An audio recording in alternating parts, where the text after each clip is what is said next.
Thank you everyone for being here. This is the first community meeting with the new Fox Islands Wind Board. So I'm going to give you a little bit of an introduction. First, just welcome. Thank you for joining us for this discussion. It's one of many. We've got a lot to talk about as a community.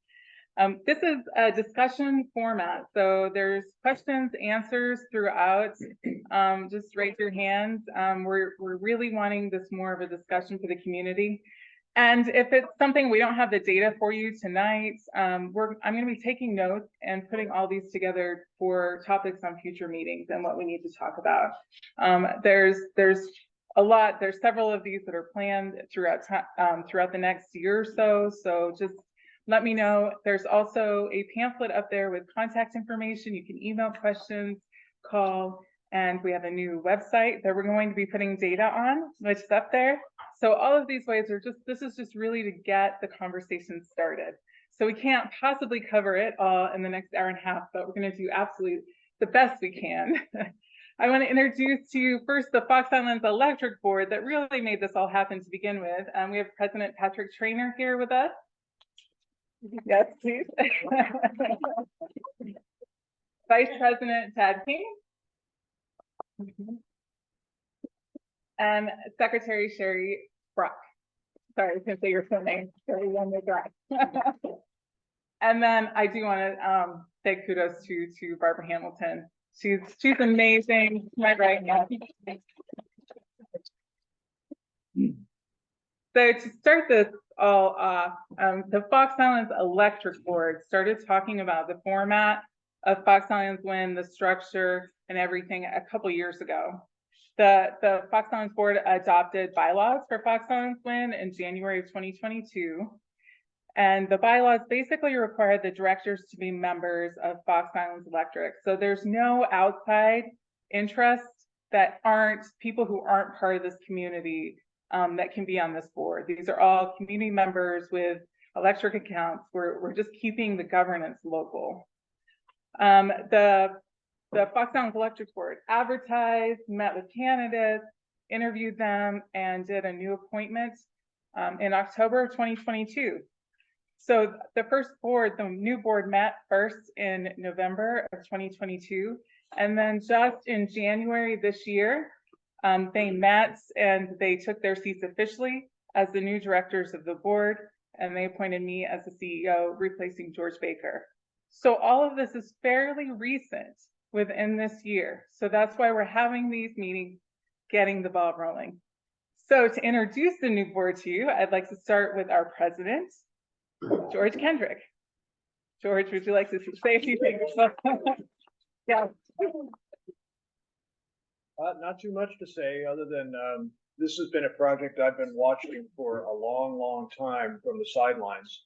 And some of you know this was my career for the last 15 years of my career was working on wind projects, planning, permitting, and overseeing design. So I had a pretty good sense of what this project was. Ones I'd worked on in the mainland were much bigger. But when I was asked to consider coming on the board, I thought this is a good thing that I could do for the community, is to take the knowledge that I do have and try and help apply that as we make decisions on what to do next. So that's why I said yes to come on and do the best I can. And our Vice President, Doug Green. Hi. I'm here because, thanks, you can applaud. That's why George gets, I'm here because my wife said I should apply, and I did. And I'm glad that I have, and the board has, and that the FEIC board elected me. I think it's a great board. I'm really looking forward to working with George and Chuck and Amy. I think it's a really talented board, and we're coming at this with, we want to learn. We've only had, I think, 4 meetings, so it is new, but we're learning a lot. I am learning a lot about the project, and we what went right, what we think may not have gone right, what the expectations were. And so we're being, I think, clear-eyed, and we want to be very transparent with you as we evaluate what are the options that we want to eventually present to the board.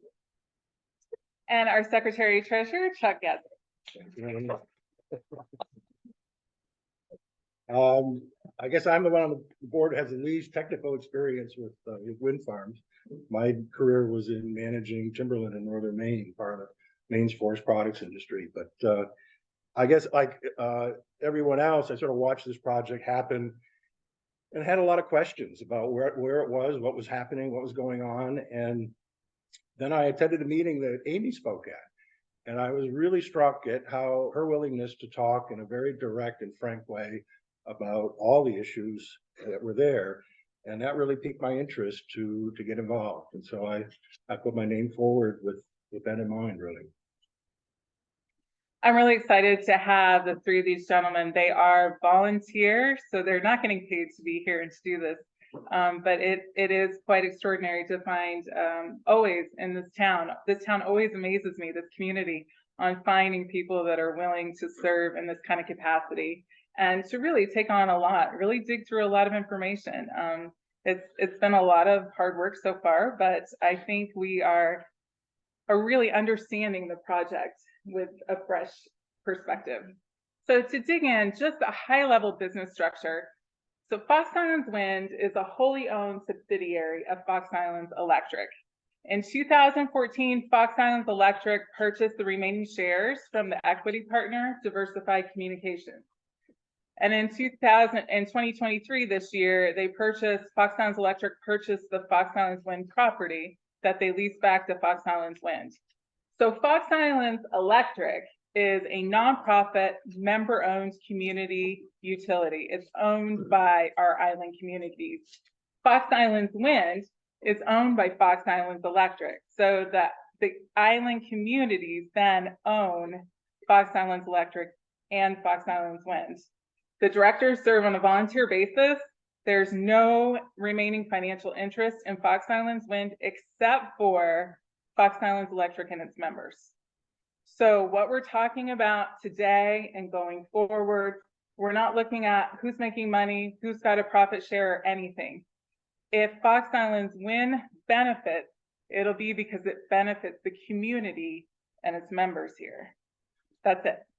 I think that's very important to lay out right in the very beginning. I don't know if you have any other comments you'd like to add. That's the only condition I would agree to come on the board with. Amy? Yeah. What was the purpose of creating Fox Island Wind rather than have Fox Island Electric just manage the wind turbines? Well, that's a really good question. Maine deregulated in 1980s or 90s. Yeah. 1980s or 90s somewhere. So transmission distribution companies can't own generation. Now there's a carve out for cooperative utilities that we can own generation companies that are owned by the cooperative. But there has to be that separation of ownership between companies that are transmitting it and companies that are generating it. So that's why there are two different companies. Okay, let's go ahead to the next. So what does Fox Islands Wind look like to date?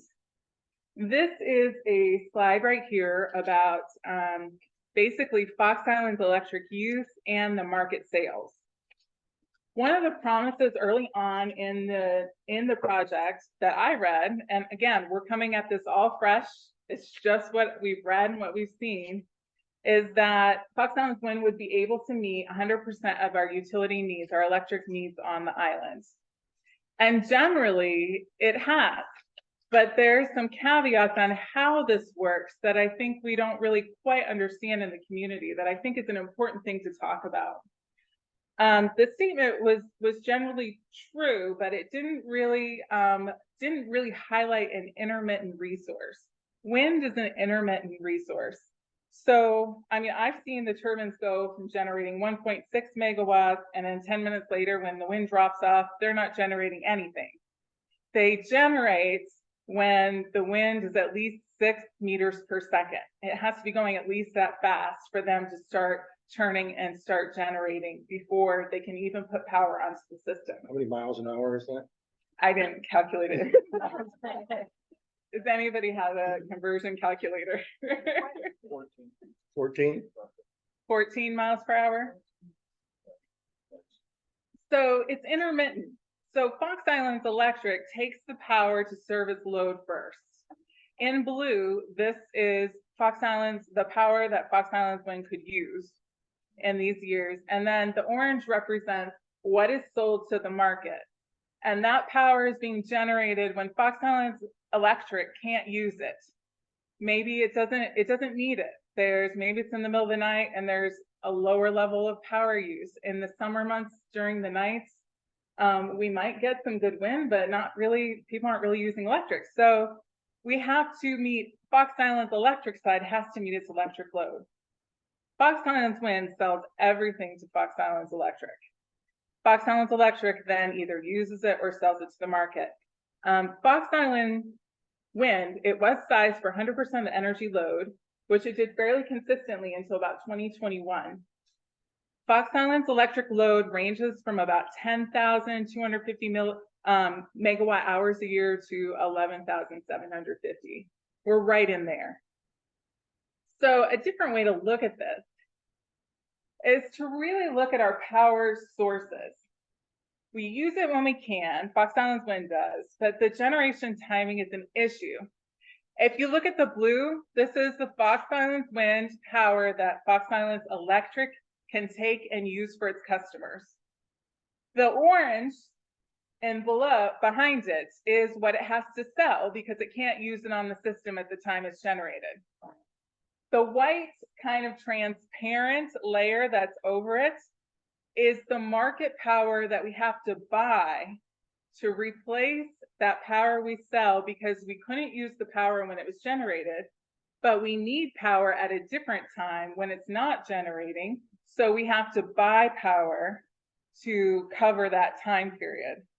So there's really three things going on here. It's power we need and we can use it right when it generates. There's power we can't use it, so we have to sell it. And then there's power that we have to buy from the market to meet our load. So the wind doesn't always line up with our resources, what we need. If we could use 100% of the load, 100% of the generation, we would have come within 6% of our overall energy use from 2010 to 2022. And that's pretty good. The problem is it's not generating always when we need it. So again, the blue, the 87,535 megawatt hours generated when we could use it. Sorry, I have that stop share thing. I was looking for that earlier. It's up here, it's not down here. I'll try to fix that. The gray is what we sold to the market, 55,842 megawatt hours. And the orange is what we had to purchase. Remember that Fox Islands Wind sells everything to Fox Islands Electric. If Fox Islands Electric could have stored about 6% of our energy would have been purchased from the market over 12 years. So Fox Islands Wind and Fox Islands Electric are working together to look at what this means. What does it mean for battery storage? One of the things that we've learned is that as a standalone project, Fox Islands Wind output is generally as expected. But we've learned that it's only a piece of the overall puzzle. And that is a bigger discussion that, of course, today we're here to focus on the wind farm, but that discussion involves Fox Islands Electric side, and this is only a small piece of the overall puzzle. And this is why Fox Islands Wind Board is appointed by Fox Islands Electric, and they analyze things and make recommendations, but they're not making any decisions for Fox Islands Wind or this community. They're making recommendations to the Fox Islands Electric Board, who's democratically elected, who will then talk to the community, maybe put things out for a vote and go from there. This board really is here to study this issue and look at projects in detail. So then I'll hand it off. Well, I was just gonna say, I mean, it's not a one for one. We don't sell power at the same rate we buy it. And so, even though they're close to, it looks like that, it's a big economic impact to the co-op to have to, we sell power cheap and we buy it expensive, and part of that's the time of day that happens, Mhm. but it's also the loss on the line. There's a whole variety of things that happen. I had a little thing I could put up just to follow up on Oh. Chuck's. Yeah, at the December 4th meeting, we're going to discuss like transmission costs incurred in that buying and the selling and the market issues. And we're going to be looking at the real cost for kilowatt hour to kilowatt hour from Fox Islands Wind to mainland power and digging into that further. Sir, question? What are the prospects for significant storage in the future? There actually battery storage, the cost is coming down. And we do have space up at the wind farm that would tie in nicely to our community.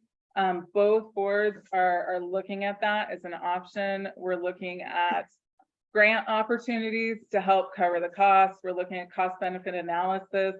I think it's a valid option going forward. That's probably more on the Fox Islands Electric side that they would be dealing with. But I think that is kind of part of the missing puzzle piece here when it comes to cost.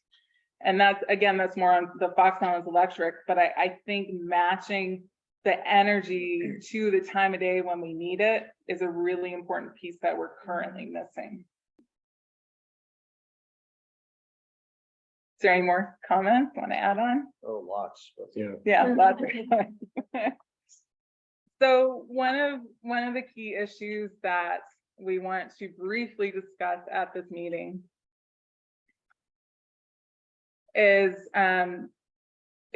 really our operating parameters and how the wind turbines are operated. So we're going to take a little bit just to talk about the impact of the litigation.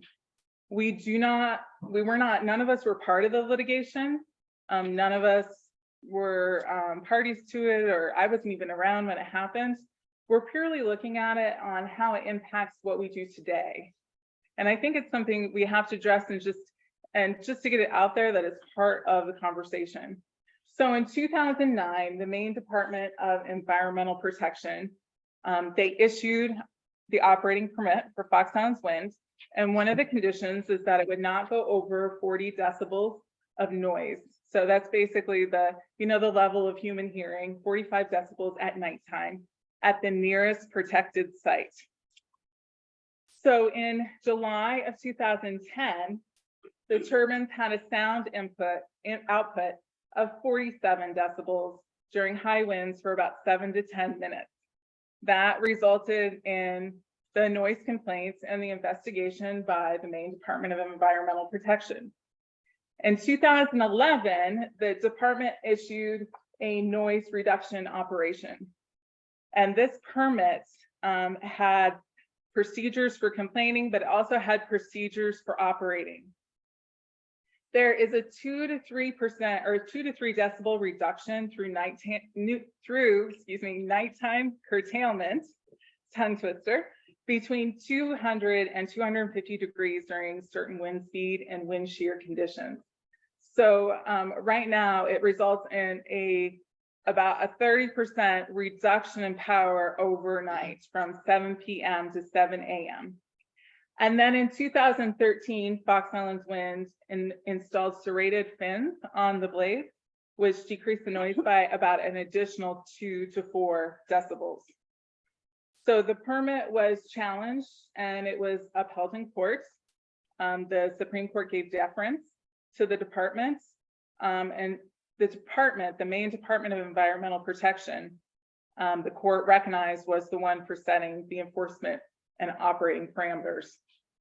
So again, none of us is part of it, was part of it. We're not looking to relitigate it, but we do want to say that if there's any future changes to the project, it will reopen the sound parameters.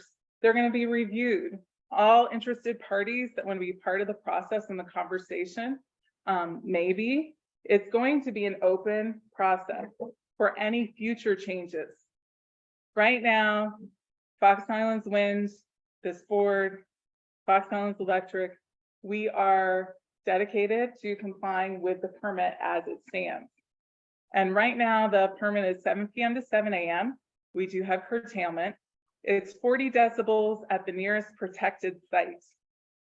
39 decibels or less at every other protected site. And we have 24/7 sound monitoring by SNTech. So if we go over this, we know. The Maine Department of Protection standard right now is 42 decibels at the nearest protected location at night. So we are below this. I know that there's some talk about how we were grandfathered in and it was higher because it was 45. Well, the noise reduction operation did drop that down. So we're actually at 40. So we're 2 decibels below the state. I don't know if there are any questions. People want to talk about it? Yes. Is there any more efficient, any new technology to more efficiently make it quiet? Not with the current turbines that we have, but yes, there are. And that's why I'm saying future changes. If there are going to be any future changes, all of this needs to be reviewed. Amy, what is the nearest protected site? What does that mean? It is the nearest house. And Okay, so it's a red. it's the nearest residence, yes. And actually, I'm not aware of who owns it right Oh, now. no, I just Or- wanted to. Oh, okay. Would like to add anything? Well, some other things that people don't know, that these turbines are actually quite old. The project was initiated in 2009, but the model turbines that were purchased were several years older than that. So we're really dealing with a technology that hadn't changed since about 2003. So the technology is 20 years old now, and most turbines have a 20-year lifespan. So these were a bit older to start with. Not that they were used turbines, but they were an old model. So they didn't have the quiet technology that is in new turbines. They were the first generation. And the second thing is that they have a cut-in speed. So below a certain wind speed, they're locked because they can't generate power. They also have a high end. So we have to lock the turbines when the wind is blowing over 45 or 50. I can't remember which it is now. But when we have big nor'easters come in, you would think we'd be generating all kinds of power, but no, we can't, because that would wear out parts in the turbines. You could have damage. So when the winds get really high, like a 50 or 55 mile an hour storm, we have to lock the turbines and we can't generate any power. You mean shut them down? Yeah, shut them down. So there's upper and lower limits. So there's a slightly narrower range of wind that these actually can generate power. And nighttime, of course, is when we have a lot of wind, but we're subject to curtailment. So we can't really make up for a loss of wind in the daytime because we're curtailed at night. So I think the bottom line for me is the turbine technology, the constraints that we have on operations, make it amazing that the turbines actually generated as much power as they did for the last 15 years.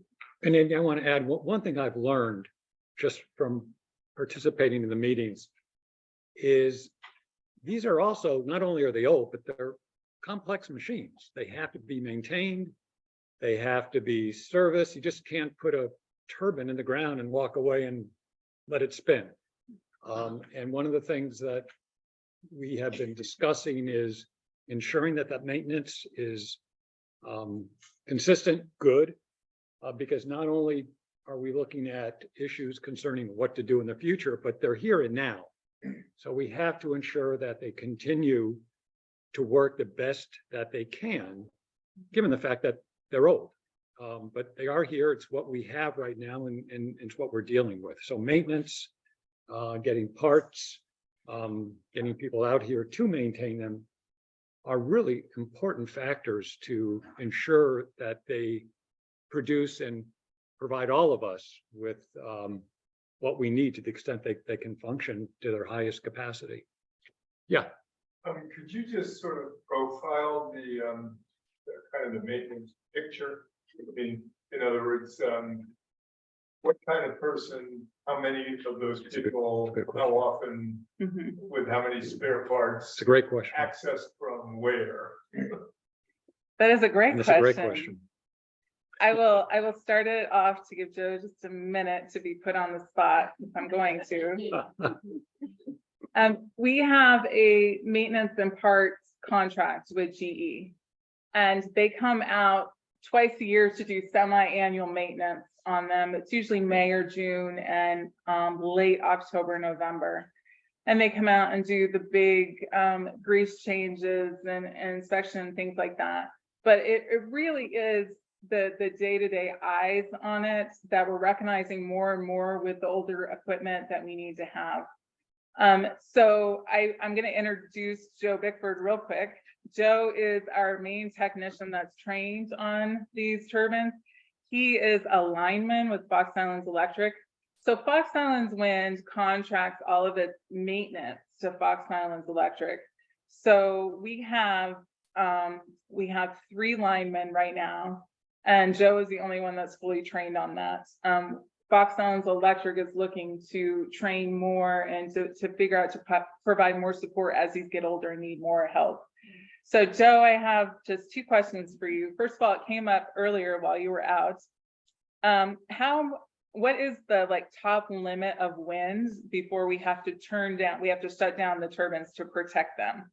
Is that 55? They'll run all the way up to 70, They will up to Yeah. 70? but vibration wise, the vibration switch will kick on turbine 3, usually around 55. Mhm. Turbine 1 and 2 have never tripped out on vibration, so they've never been knocked back because of wind. But usually it's a vibration, you get a little bit of a swirl in the tower, and there's a little dangly switch that if it hits the side, like playing operation, if it hits it, it shuts the power down. Turbine 3 is the only one that's ever hit that limit, it's usually around 55 miles an hour. But the other 2 have gone and stayed through anyone who's ever gone at it. I didn't know that. I thought they mostly tripped out at 55 or 60. Do you have to go, Ashley? Okay, thank you. Maybe it'll be nothing. Oh, Probably won't even be there by the time. I was you gonna get say, there. Joe. And how would you describe just the basic maintenance of what you do for Fox Island Winds, separate from your lineman duties? So, yeah, we have the ROC, which is the Remote Operations Center in Schenectady. They monitor our towers all the time. They will call us or email us if there's one that goes down and we don't notice it. Usually we'll actually notice it about the same time they let us know. But anytime that happens, then it starts rolling into this reset, reboot, repair. It's kind of like the 3 R's of the turbines. You go up and the first thing you try to do is stop, reset, see if it refixes it. Whatever. A lot of times where so many circuit cards and computers that run it, you can actually cycle power to the brain of it and that'll fix it. After that, then it comes into the full up repair thing where you have to get diagnosed into circuit cards or component failures, sensors, that kind of thing. Now with some of the more major parts like slip rings and motors, those are starting to age out and you'll see it in cycles. One turbine will lose one and then the next 2 will be within months behind it. So it's things like that that would be beneficial to be able to plan ahead for. But where we're on a parts warranty, it's hard to get the part before it fails. We only get the part when it fails. So then the tower's down until we get the part on hand and then get the crew to change the parts out. Some of the jobs are multiple people for many hours. Some of them are 1 person climbs and you change the contactor out and you're done in an hour and a half. So it all varies, but there's anything from hitting a stop reset to a full out all day, 2-day repair. Parts have been a significant issue this year with COVID slowed down the supply chain worldwide. So getting parts used to be 2-3 days. They would overnight and, overnight doesn't exist on the island, but we get them in 2-3 days and be able to climb and get the part repaired. Now we waited 18 months, was it 18 months? And we knew they were wearing out and we couldn't get them. by the time we got them, it was a major repair because they had worn out to the level where they had kind of fused with other equipment. So that's one of the things we're looking at is customer owned. Is there something we can do with our contracts so that we have more backup parts on the island where we can replace them and then GE replaces them for the contract? And we're looking at all these different ways we can do it. We're looking to see if we need a full-time person that mostly like maybe does some ground work for Fox Islands Electric and a groundman, but is mostly for the turbines, especially as we're having more and more issues with them. It was a bad winter and spring. I mean, if you watched them, you knew. There were a lot of turbines down for a lot of extended period of time. There's another operational issue. I don't know if this is the right time to bring it up, that I find really frustrating. I'm not the only one, but there's some confusion on the island about this, but unless there's a live feed from the mainland, we cannot access the power on the windmills.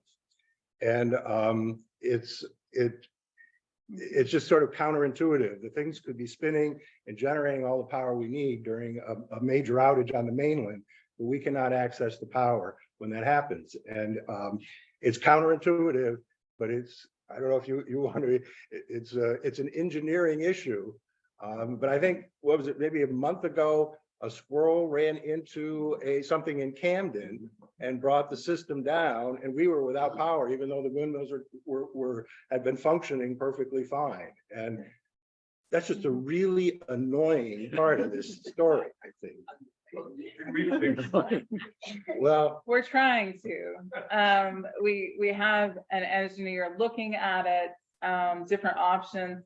What it is that GE turbines are not asynchronous. So unless they have a fully powered source like the transmission line to feed into, they can't get jump started enough to charge that line by themselves. So there's a couple different things, like could we use the diesel generator to jumpstart one and then get the other two back on? But the battery would actually play part of that too, providing a power factor that they could lean into. But the simple answer is GE technology cannot operate asynchronously. Vestas is having a little more success with that, but from what I understand from GE, there's not. Joe? Kind of the simple way to explain it is, if the island is a soda bottle and we need to have that bottle full so everyone has power, and the turbines, like she said earlier, just fluctuate with the wind, is if there's any chance that that bottle gets overfilled, all our houses get overfilled with power. We start blowing things up and have too much power. So if we don't have enough and the bottle goes empty, we start having brownouts and we lose power. That's the problem with when we don't have that extension cord as that buffer to keep our bottle just at full. It doesn't work. So we need to have that extension cord plugged in so that we don't overfill or drain our little soda bottle of an island. Can I put it another way that I always thought this operated that might be really simplistic? Is that the power the turbines generate goes directly to the mainland, and then it turns around and comes back. Is that accurate? So from an accounting standpoint, so from a financial standpoint, the Fox Islands Wind sells everything to Fox Islands Electric through the middleman, which is Vermont Public Power Supply Authority, which is basically the connect to the market, the energy market. So the dollars don't flow through each company just like this. There's a middleman that watches all the transactions and does all those transactions. So from a financial standpoint, that happens. From an electron standpoint, that does not happen. Okay. So thank goodness, because every time we cross that transmission line, we lose 6 to 9% of the power in line losses, which is very expensive. That loss is really adds up. And so we also have to pay for transmission, expensive transmission, every time we send it from Glen Cove to the market. So what happens is the electrons we can use, the energy we can use is delivered through the islands, and only what we can't use gets sold, and what we need gets bought, goes back and forth. Which is that's actually, Barb and I talked through all this earlier this week, because we're like, okay, what are all the things that we've heard that, you know, we need to clarify, that we need to talk about, and that was one of them, and I forgot to put that on my notes, so thank you. On paper, it's For- exactly what you said. Yeah. But in reality, it's not. Yeah, and the paper works really well because the market has a lot of rules on how you can sell power and who can do power marketing and power trading and how the dollars need to work and how it's audited. All of those rules, everything like that, Vermont Public Power Supply Authority handles those transactions. They handle our renewable credit transactions. We pay them about $2,400 a month to do that marketing. That is a very important piece of maintaining compliance with having the wind farm. So the money is in, and again, it's fully audited every year just by our independent accountant, but that energy trading doesn't happen in-house. Thank you. Even could you, when you talked about the turbines won't operate unless you have power coming from the mainland. Could you have battery backups here on the island that would jumpstart the turbines? And can you, what kind of storage capacity would you need to accomplish that? Mhm. That's the question right now. The battery won't jumpstart it, but the diesel generator may jumpstart one. And if we get one going with the diesel and a battery, we might be able to pick up 2 and 3. So that's the whole, how do you get the system fully energized and balanced where you have something like a battery that's charging and dispersing, something that can moderate it, that can even it out. Batteries work really well with solar installations and can do that for a solar installation. They're having some success doing that in Alaska with wind, but it's kind of early technology. So that's one of the things that we have an engineer kind of working through, because I think that's a really important piece to this whole thing for reliability. Another piece that we're probably going to talk about this next time also is the line loss whenever we go to the mainland. That works both ways. So if we're buying power from the mainland, we get charged on what they sold us on the mainland, not what actually arrives here.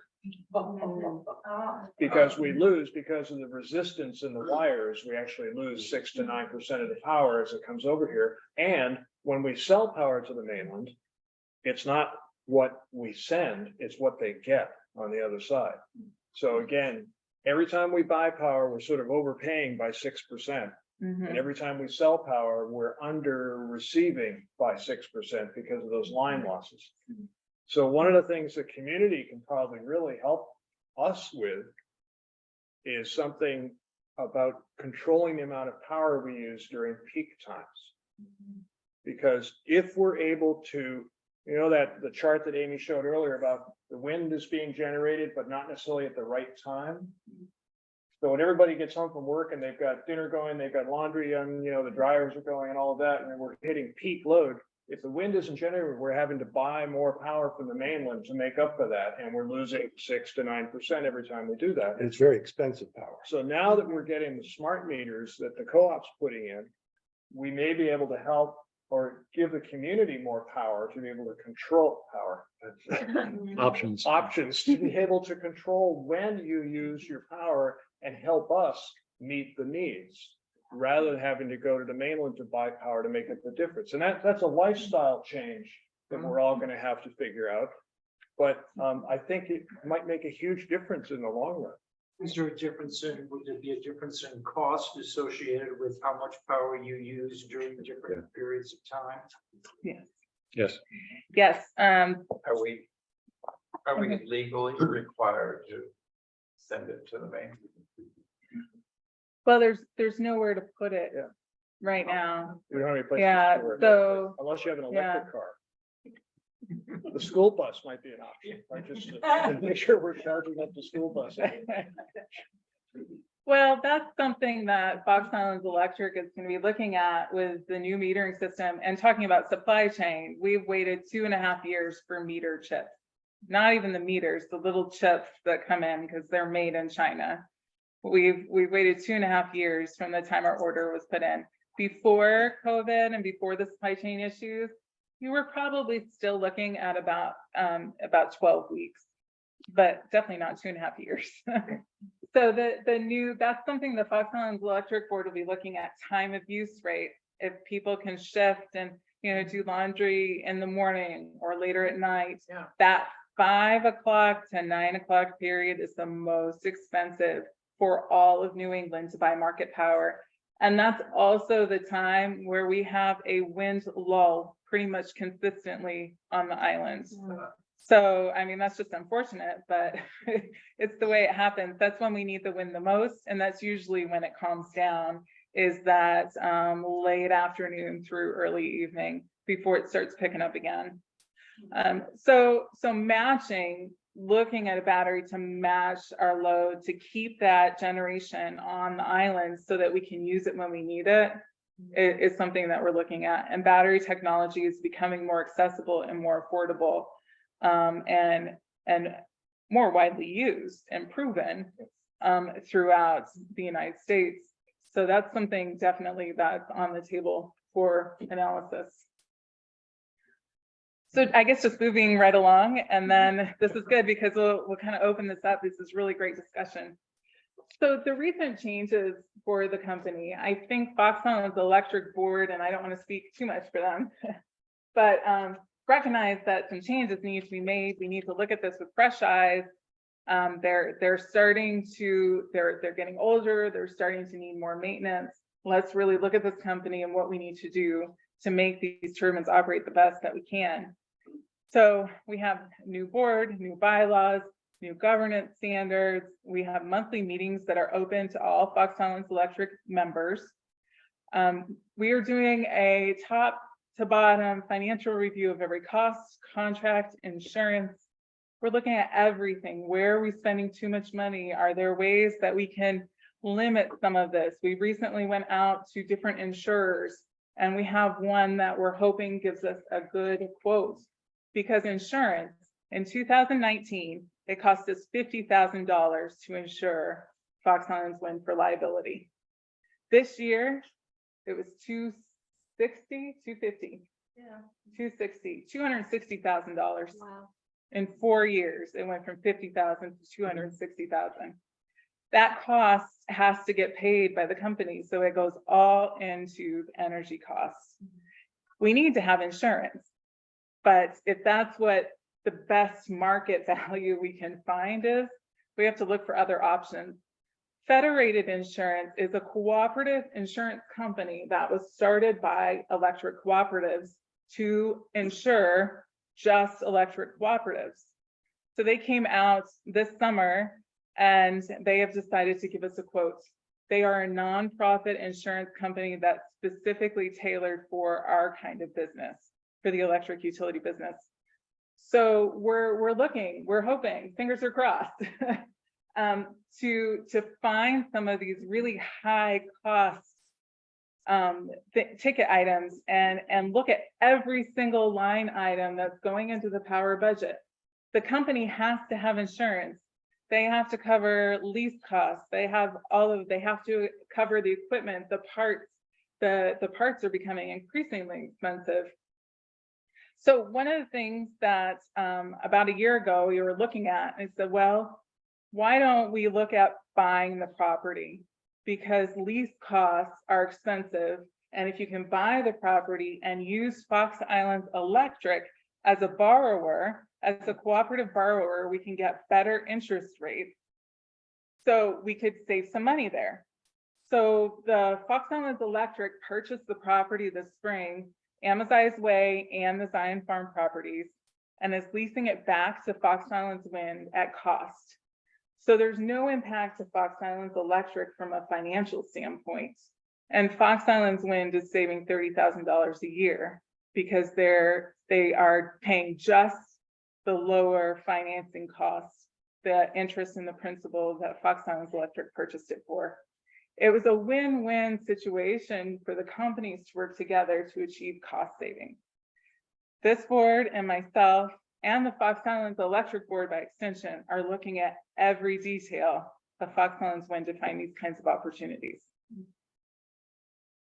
Amy, can I ask, so because of the age of the turbine, does that make the liability insurance higher? Or is it like a vehicle, when they're newer, the liability is bigger? From an actuarial standpoint, that's a fascinating question. I know that our insurance costs have gone up after some significant equipment breakage. The last one from the 50 to the 260, I think was primarily because of the gearbox failure we had in 2019. And that was like a $400,000 claim, relatively small claim. They made their money back. But I also think a newer system has less chance of breaking, although we did have a gearbox failure in 2012. Do you remember? 11, 12? Early on, we had a gearbox failure. But the newer equipment also costs more to replace, I think, but I'm not sure. I know that our insurance was a lot cheaper when we started the project than it is today. Amy, so these turbines are getting older. How much working life is left in these? At what point do they wear out? How close are we to their demise? GE came this summer and did a top to bottom review of them. And Gary Johnson, who is our supervisor for our site, he said that they were in fairly good shape, but we do have some rusting issues. But he didn't really, they won't really tell you, okay, you have this many years left. That's what I was hoping. Yes, and that would be great if we knew that. We do know that there are similar turbines that are getting replaced at 11 years, and then there's some at 14 years. We had initially planned, I believe, for 20 years on these turbines. The 20-year period is through year 2029, through the end of 2029. I am not a wind technician, but I don't think they have that many years left in them. But I don't think they're ready to be scrapped either. I think we're somewhere in the middle. I don't know if that helps at all. I think Joe, it you depends might- on how much you're willing to spend on maintenance and parts. Oh, that's true It's too. like, it's like an old truck, Yeah. right? It's like at some point you say, okay, that's it. You know, I gotta get something else. But you can keep these going. Like Mars Hill was one of the first projects in Maine. And it has the identical turbines to these. And they have been spending a lot of money on maintenance and keeping those things tuned up, and they are still running. But they're probably gonna be replaced in the same time frame that we might have to in 5 years. But I think they might get 25 years up, but they're spending a lot more money on maintenance. Mhm. So there's this curve or this crossover point where you have to say enough is enough. And then the second part is, if you are to replace them, not just with new replacement parts, but with like a whole new engine. Suddenly you increase your lifespan, you have more efficiency and all of that, but that's a whole nother decision and conversation with the community about what's the future gonna be. Mhm. But you can keep fixing these, but there are some big parts like a gearbox that, at $400 or probably $500,000 now, you don't want to have to replace that every 5 years. It's just not worth it. Yeah. Mhm. And that, I mean, that's part of what we have to get our heads around and understand is all the options. And, the truth is, one of the options on the table is to take the things down and rely on power from the mainland, and understanding that. And I think, no one's raised the question, but I've heard it before, is, let's look at the past in this project and how has it cost us relative to just buying power from the mainland. And that's a complex story.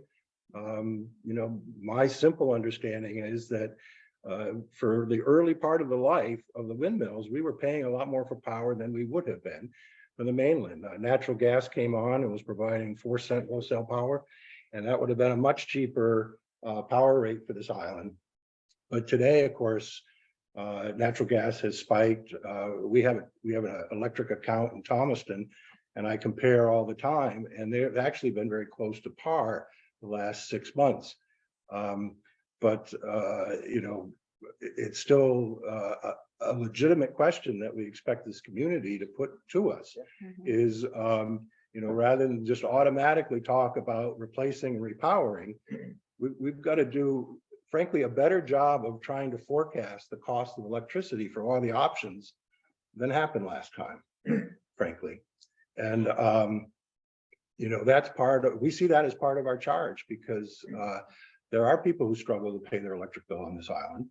And I don't think we can ignore that. Well, that's really our mission, I think. It's really pretty simple. I mean, we all have the same objective here. We're all members of the Fox Island Electric Co-op, and we want reliable, and I'm going to emphasize cost-effective, cost-competitive, and resilient power. I mean, it's so with that as the objective, we're trying to look at all the options, studying them, and it's hard. It's hard work to figure out. We are where we are, and what went right, what went wrong. Can learn from that. But if we all go back to I think the common objective of everybody in the room, which is, I want the power to go on when I flip the switch. I want it to be cost competitive. And I want it to be, and by resilient, that's reliable, but that also means, we have a lot of different things affecting power today. So that's what we want. I think we all want the same thing, and what's the best way to get there? But it's so easy to look at the past and learn from that. And then we're struggling, struggling with understanding where are we? The worst part is trying to figure out what the hell's the crystal ball? Right. Because did any of us predict that, natural gas would come in at 4 cents, back 15 years ago? No, that was a complete surprise.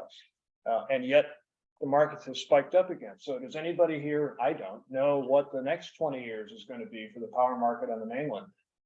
You look at all the projections and there's lots of different lines crossing. It's sort of like sea level rise. There's lots of different models out there and we don't know which one is the right one.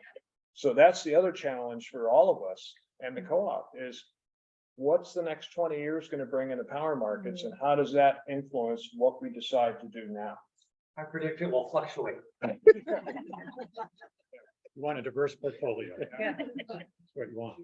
So just to add to that, I'm thinking, if we had a chart that showed us how much power we use on this island. And, if you had a given year and you compared that to if you bought it from the mainland versus what we actually pay every year. That's something that I think would be substantial to have in hand when determining should we take them down or put new up. You must be Reading your a mind. prophet, or reading my mind, because that's exactly what we're doing right now. The December 4th meeting that we have is going to really focus on that question. And that's a lot of data. It's 12 years of power bills that we're going through right now to figure out what did we pay for Fox Islands land and what did we pay for the market? So where would we have been if we just stayed with the market? Where were we? How did the costs compare? And one of the things that I'm finding, and the data, it's still early on, I'm not done. We're really not done. Don Young on the Fox Islands Electric Board is doing number crunching. So we're really looking at this to present to you in December. And one thing that keeps popping out to me is that we automatically think, well, we have a friend that pays a CMP bill on the mainland, and this is what their power costs are. And we have the power costs here. And when I first came here, I'm thinking, okay, this doesn't even make sense from a power cost standpoint, how they can be paying that buying from the market and we're paying this. So 1 kilowatt hour of electricity on the mainland is a lot cheaper because they don't have to bring it here. So the transmission to get it to the Park Street substation, get CMP to wheel it to Glen Cove, and then lose 9% of it as you're coming over here to the island, the value of that kilowatt hour, it might have been 4 cents on the mainland, but by the time it gets here, it's closer to 10 cents because of delivery. So that piece of delivery is really coming into it, where we can say Fox Islands wind has been around 8.5 cents. The market has been around 5 to 6 cents or 4 to 6 cents. But getting that market power out here is adding a lot more cost on it too. So we're digging through all of these numbers and we'll have that data. I'm hoping in a manageable shape, excuse me, to talk about at the next meeting.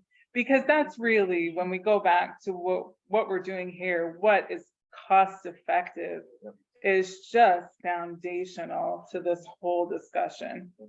And power costs and the high rate of power costs is something that has kept me awake since I started this job 3.5 years ago. That's why we're going through every single thing, trying to ferret out saving. Can we do this a different way? Where's the value in this? How do we pinch this penny just a little more to find ways to cut the power costs out here? So your point is exactly, is a great question, and that's where we're going next. So we hope everyone will come to the December 4th meeting to talk about We'll that. still need a crystal ball not going forward. Well, yeah. Yes, Jeannie. Can I just, came on the end, why can't we just use the power that we make here instead of sending it back, so we have to take it back? Because then we would, then we have a transmission cost. Is that what you guys Yeah. talked about? Well, we did talk about that a little bit before. The power that's generated here, we use it here. We only, Oh, we don't pay, so we don't have that transmission cost on that part. no, not on that part. So Fox Islands wind, that power goes right into our system as long as we can use it. If we can't use it and we sell it, then the transmission costs are added to that sale, so that we pay transmission on those megawatt hours that we sell. We have to pay to get it over there before we can sell it. And then if we get, and then we have to pay to get it back too. Yeah, Right. But it's expensive. if you stored it. If we stored it, we would be avoiding those transmission costs. Now, we would still have to keep our transmission line active and the circuit would have to keep going. So we would still have some line losses there, but we're not going to see the huge amounts. Barb and I ran the numbers on this earlier this week and I can't remember. Like 9%, 10% losses. It was a 10% each way. Yes.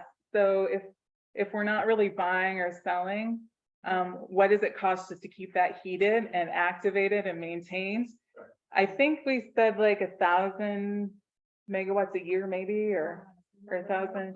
I don't know, but that's one of the things that we're number crunching on. How much do our line losses cost us? Storing energy on the islands, I think, would save us considerable money.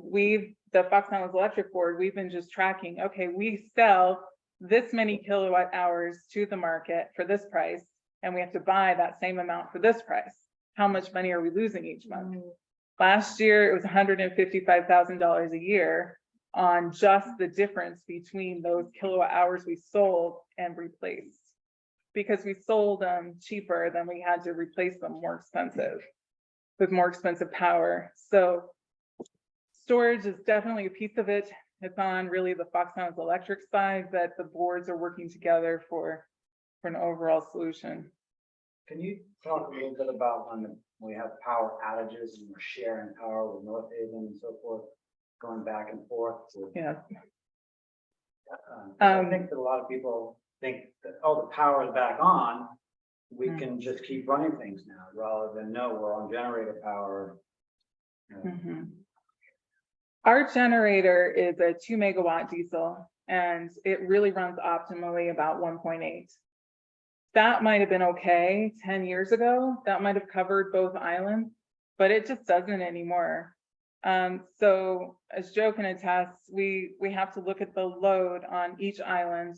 And sometimes we can use the generator maybe just for downtown Vinyl Haven. And there's not enough to pick up different pieces like Dogtown and Round the Island Road and North Haven Road, or, you know, Vinyl or North Haven its own is about 700 kilowatt hours load. So when we have those winter storms, a lot of times we do not have enough energy in the diesel generator to pick up both islands our full load at the same time. Sometimes we do, I believe on this last storm, but again, it was September, it was a squirrel, you know, it wasn't In Camden. in Camden. It wasn't a massive winter storm where people were really cold. We were able for the first time in a long time to get both islands up for a significant amount of time on the diesel generator. It's just not big enough anymore. It doesn't have enough capacity to do that typically, which is again where a battery could come in. If a battery could bring up one island fully, and we could use the diesel generator to bring up another, and we could use both of the resources just for reliability and backup. But the diesel generator is just not big enough.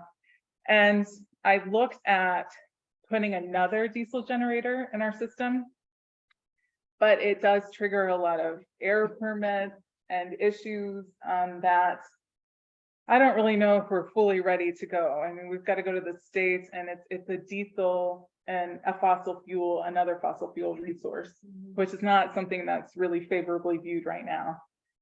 But that is the backup option. You know, that's an option on the table because we need to be able to reliably provide power to both islands, and going back and forth, having an hour of power in North Haven and an hour of power at Vinyl Haven and back and forth until we can get reconnected is not a good resolution. And I'm aware of that. When you hear the click, click, click, click, click, that's Joe experimenting with how much power he can send to different places.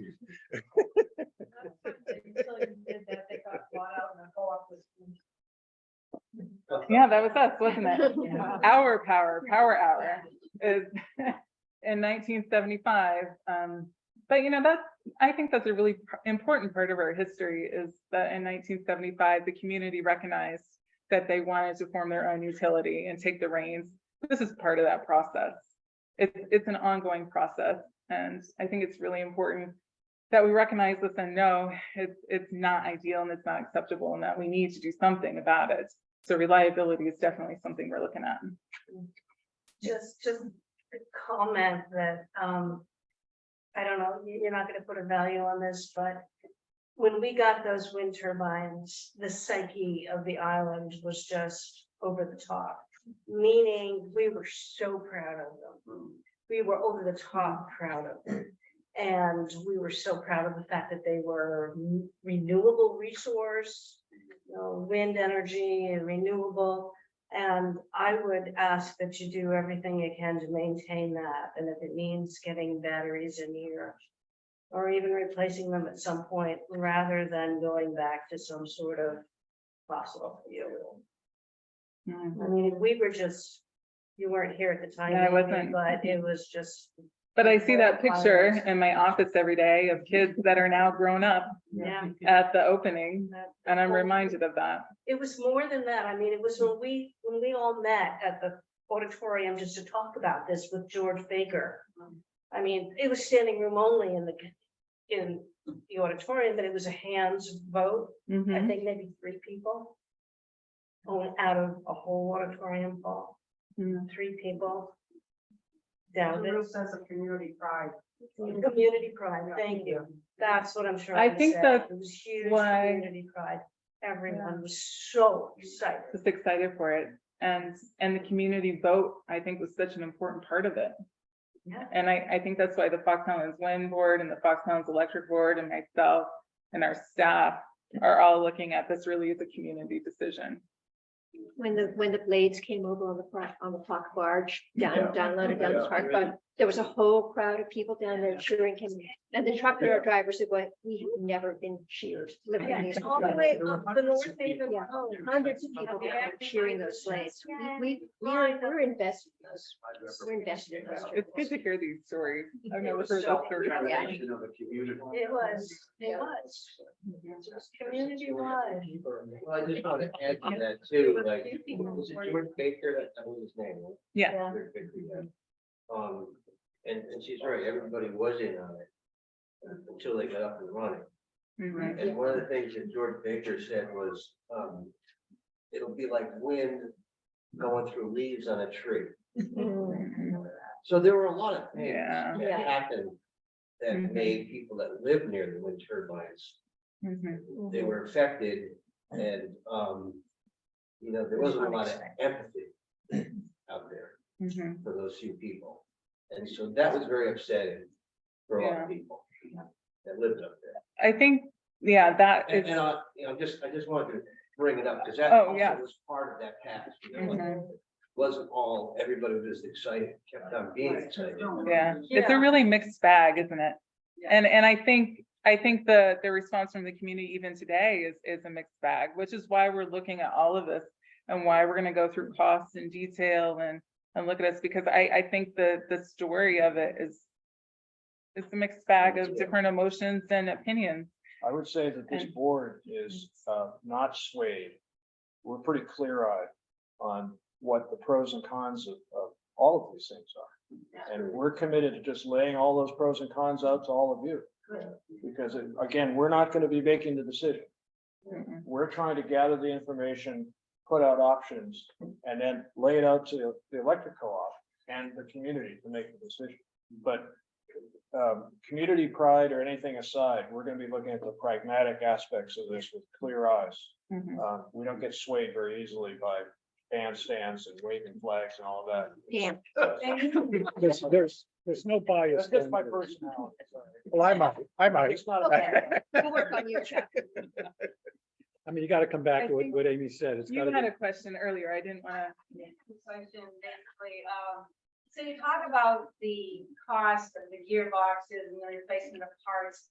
What about the towers themselves and the blades? Are they really sound for the foreseeable future? And then also, could you go into, maybe you don't know, the ins and outs of this battery? First of all, how big is this? Mhm. And what happens to that battery? Is there an environmental danger with this battery? Like, you hear so often, car batteries out there, electric vehicle batteries. Have you guys looked into that?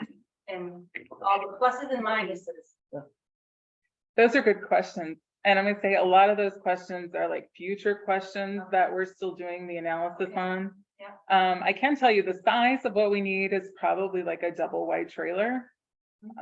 So it's not a significant footprint and it would fit alongside with the wind turbines up at that site there. And it would, to have access to the transmission line. But I think all of those issues, the environmental impact issues, the sourcing, the overheating, there are batteries that are overheating and catching fire.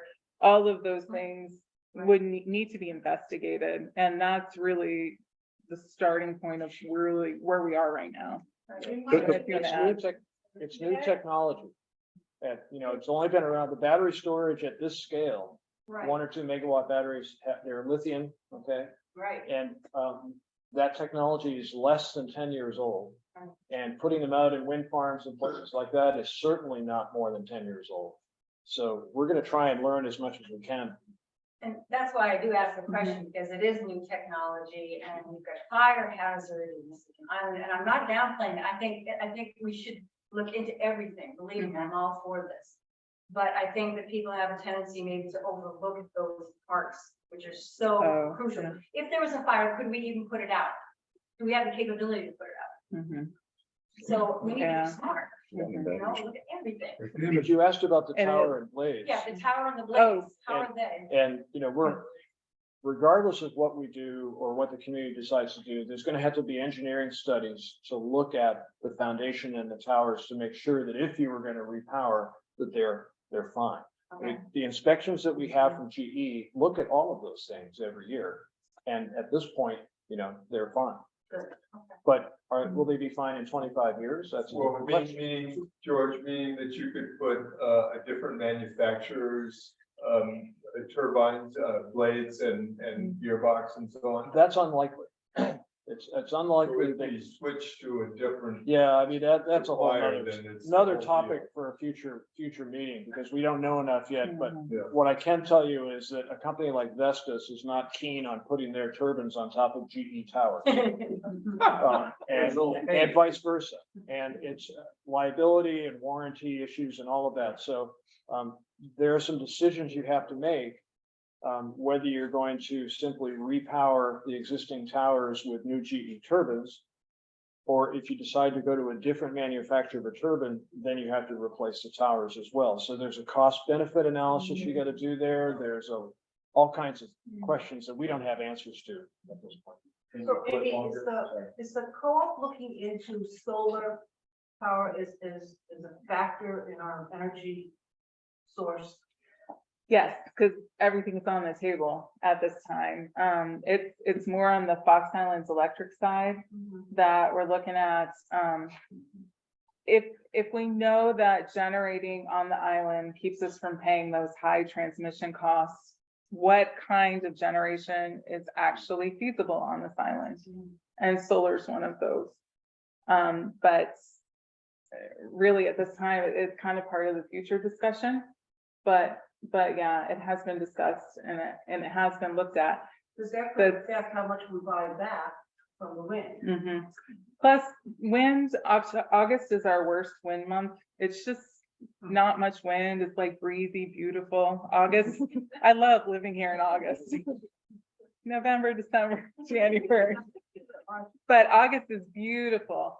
And August, typical summers would be a good solar month where it's such a poor wind month.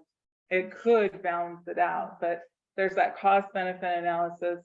We're looking at that. We do know that like larger scale solar is more cost effective than the rooftop solar. If you could put a larger array out to connect directly to the system, it is more cost effective than the smaller installations. So it's part of it. It's definitely, it's one of the options that we're looking at. The Fox Islands Electric Board is looking at options. Fox Islands Wind is looking at options. None of those options are really fully investigated yet. But it's an option. Amy, could solar potentially replace or take the place of the wind mills? I'm not sure we have enough land available to do that. That's really my main concern looking at that. Could hydro possibly it could. There's all different things. I think no matter what the community decides, we're going to have to really do a strategic planning on phase 2 in the future. Like, what do we want to do? What do we want to do with these turbines? What do we want to look at? And I think part of that process would be an engineering study. Do we have geothermal resources here? Do we have enough inlets through the islands where water reliably flows that we could do hydro without any impacts on like the lobstering industry? Can we highlight that? It's how much space do we really have that we could feasibly put solar? What do we have on the island? And what makes the most sense for our resources and cost-effective manner to power our islands? That's really the question. It's just getting the answer. We're working on it. If you Google how much acreage you need for solar, as I did, what I came up with was 30 to 40 acres, which is a lot of land. And it has to be the right topography where there's not too much trees in the way and that it can access, you have your double access. It can track the sun these days to get the most out of it. It is a lot. This time of year, your peak demands are in the darkness too. So, I mean, you're not, at least the wind is somewhat more reliable during the dark the dark hours in the morning and the evening. It's not the full solution. I think it's probably gonna be a mix of things. Can you put it on Carver's Pond? Can you put solar on Carver's Pond? Is water? Over the water? That'll be. Oh, I'm sure Harry would love that. George, am I looking?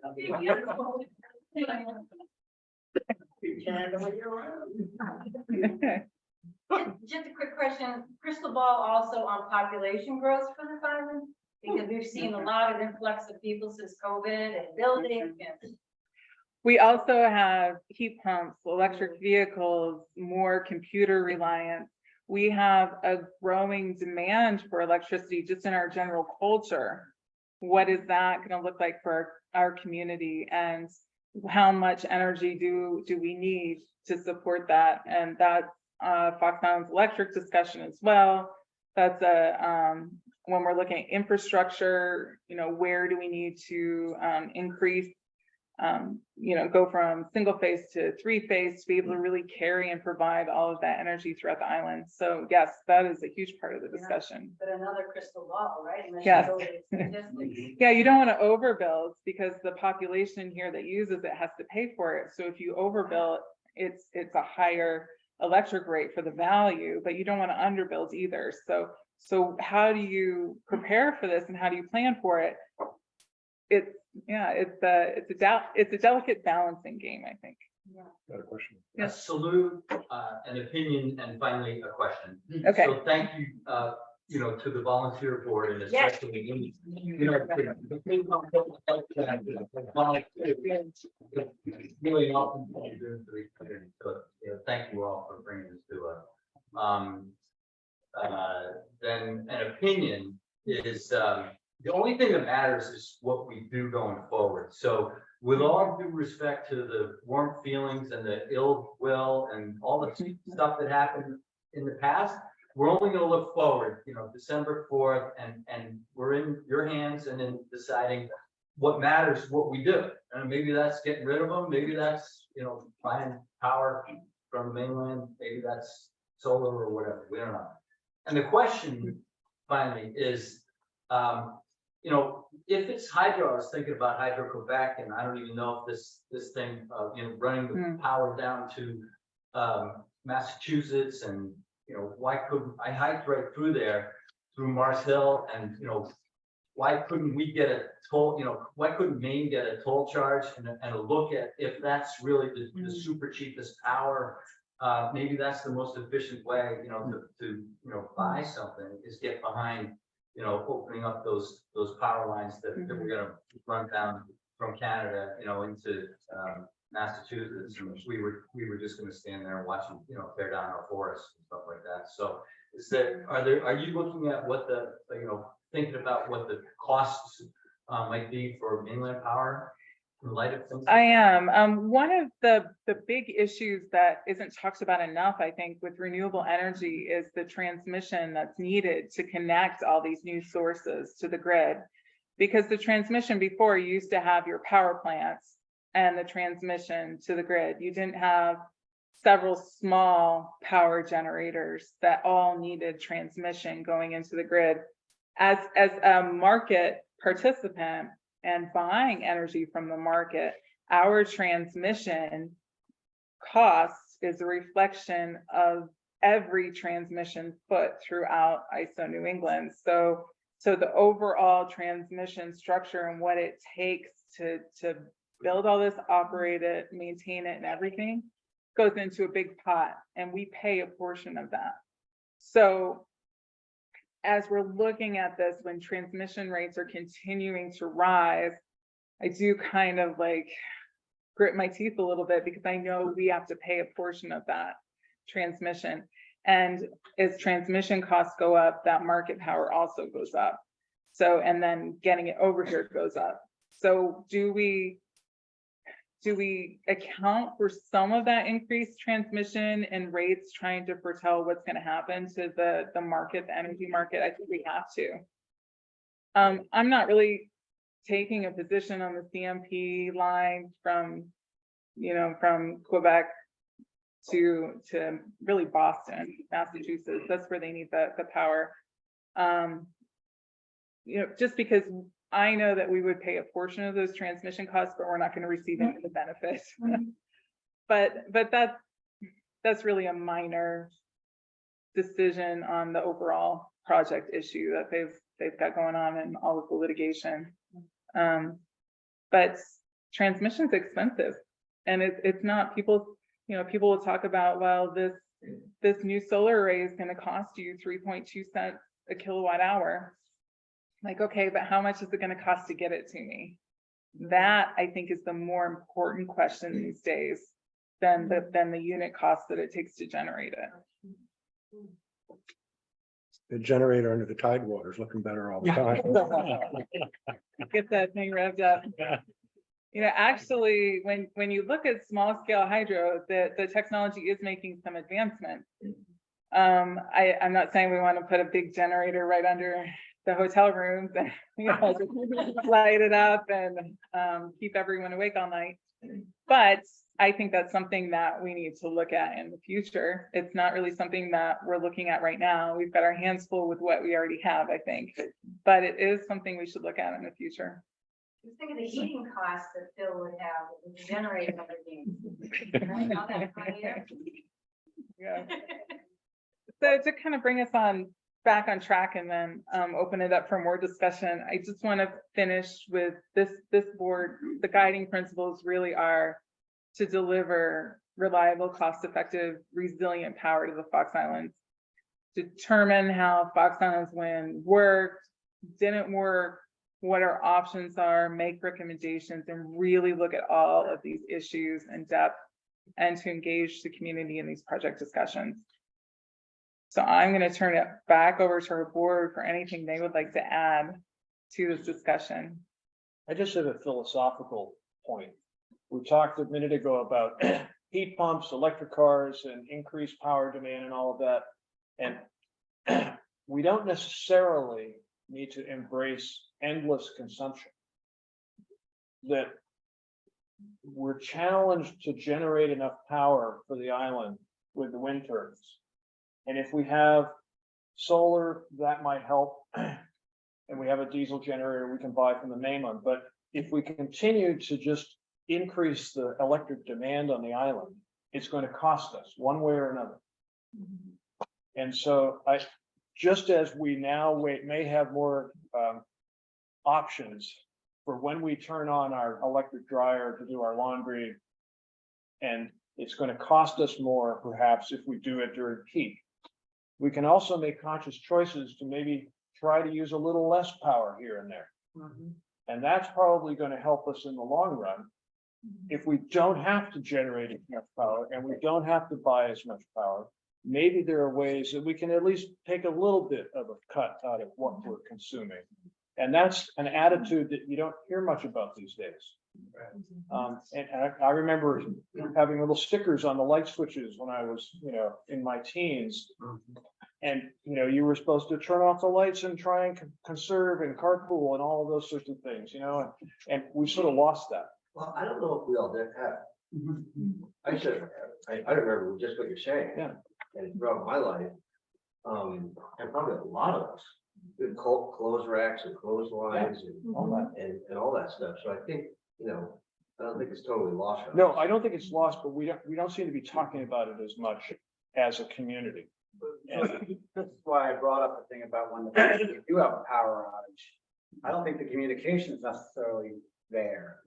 That, okay, we don't really have our power back. We're just on generator. I don't think people know that. I don't think people realize that it makes a big difference to run your dryer in the morning rather than the evening. That's one thing we're really working on: communication, getting new websites up, being more active on Facebook, getting, we have e-bill right now, but we'd like to do emergency like alert text and different things, looking at different options on how we can communicate better. Those issues, I do try to put it on Facebook, but how many people look at Facebook? Actually, a lot of people on the islands do. Yeah. Where we are on generator, please limit your use to only what's necessary. But we are looking at better ways of communicating that and getting the word out, because it's very important that people know this, and it has been a challenge. But people respond to costs. And it is possible with these new meters that when you're using on the peak versus non-peak time, if you're charged more for peak power when you use it, it'll smart a lot of people up to say, right. geez, I should run my hot water heater at night and off the peak period. And I know there are jurisdictions that do this already. I know, It's itemized in your bill. yeah, it's right there in your face and you can save money by it. Meters right in your house, so you're, Right. your Yeah. tachometer, you can see it. Such things exist. And Yeah. if we were to make a change, have the technology be able to make a change and have different rates for different times, is that something that the cooperative would need to vote on? Or could that be done by? Well, that's something Fox Islands Electric would do, and they would do it through a rate change. So we did a rate case this last year. What it is the Fox Islands Electric Board would deliberate and then adopt it for notification to the members, and we would have a public meeting, we'd have the hearing with the Maine Public Utilities Commission. We'd go through all of this notice and comment and really get the word out there to do that. So that would be the structure of the Yes. education. Yeah. process. And right now, I think that's probably gonna be in about 2025. We need to get a year of data with our system to really understand where we're at before we can do a cost of service study. So that's something that we definitely want to do and incorporate these rates that match electric rates more to how you use, not just how much you use. Like through the demand charges or time of use billing. All of that stuff really needs to be looked at when we have the data, and we probably won't have the data until the beginning of 2025 to really know what our system looks like. I had one suggestion, it might be a great high school project, because it would be a fun thing, I think, for high school kids. Yeah, I think we need a little market research here, and I'll just give you a personal story.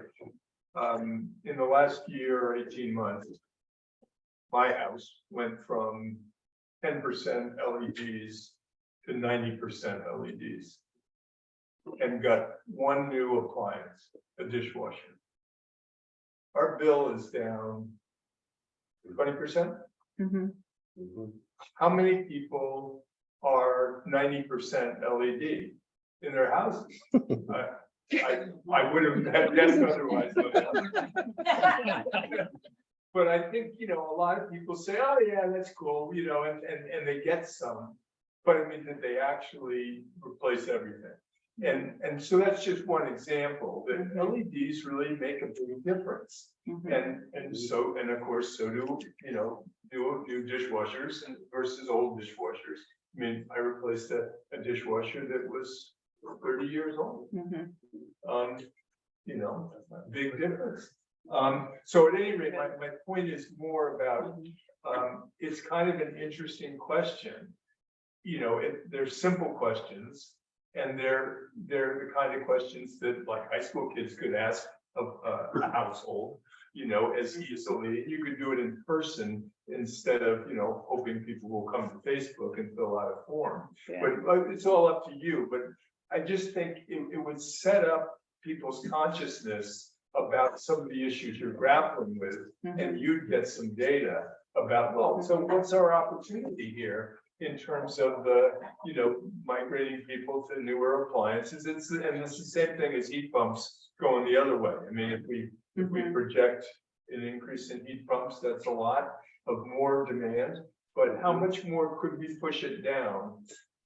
I think there's a lot of opportunity for pushing it down. But where do we stand? And what warm the community up for thinking about kind of like how we could reduce demand. Yeah, the new websites are really going to provide a basis and outlet for us to put this information and to point people towards it, and as a start for the education and just the discussions that need to happen on all these different topics. So I will definitely add that to the list of things that we want to talk about and engage with. So I did want to just put these additional information and resources before I make sure if we have any questions for those of you attending online, I'll be looking at those in just minutes. Our next meeting is December 4th. There is a flyer over there too, if you'd like to take one, just so that you have the information. We'll be right here again. I think this is a good room and we can kind of a little informal, and I like that, more of a discussion that we can have. We also have an email, new Facebook for Fox Islands Wind, and a new website for Fox Islands Wind. And let us know these things that you're interested in, because I'm tracking all of this and looking at, what are these goals? What do our members want? What are they looking for? What kind of data are they looking for? What do they need from us? This is all getting put on a list, and we can't do it all at once, but we're really getting to the top ones as much as we can to get this information out and be responsive to the community. Thank you. So, thank you.